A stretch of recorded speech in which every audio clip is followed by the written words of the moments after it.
With the onion, we're going to peel it first, and we have the stem end and the root end.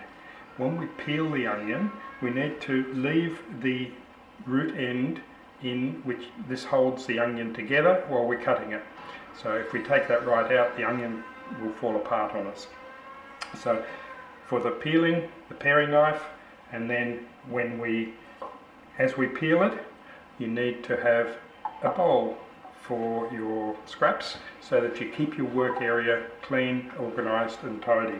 So the trimmings go into the bowl, and then we have our onion peeled, and you can see the root end is left intact. When we want to cut and dice our onion, we need our chef's knife for chopping the onion. We need a large knife to do the job. First thing we need to do is cut the onion in half, and always cut from the stem through to the root end, and you can see the root is intact here and holding all the layers of the onion together.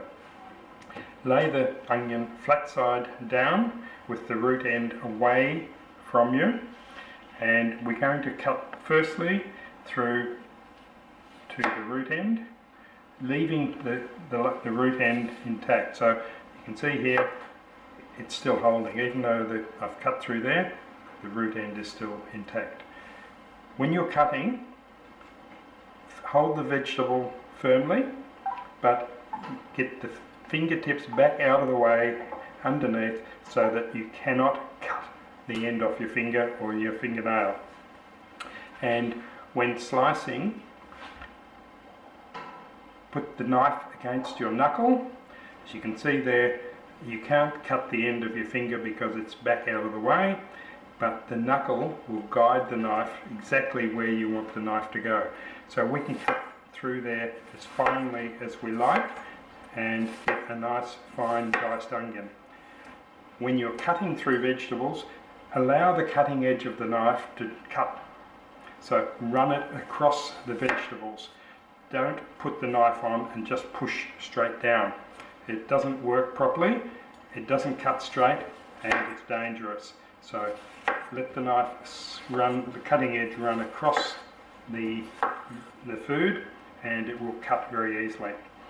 Next, we need to turn the onion around, and we'll slice through the onion 2 or 3 times, depending on the thickness of the onion.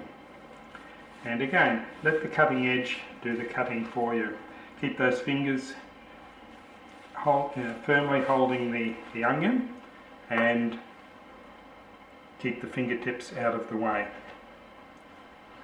Now, next cut, we're going to go across the first cut, and again, slicing.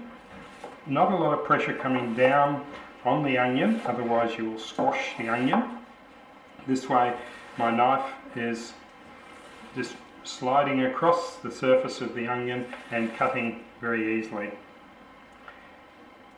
The dices of the onion will come apart because of the layers of the onion and give you a very even dice of onion. The root end, we can leave that, we can use that for stocks and sauces and things, but it's not good to dice that into the onion because of the coarseness of the root end. There we have a nice, even, fine dice of onion. We can make the dice very fine or chunky, depending on what you're using it for. But the important thing is that all of the pieces are the same size.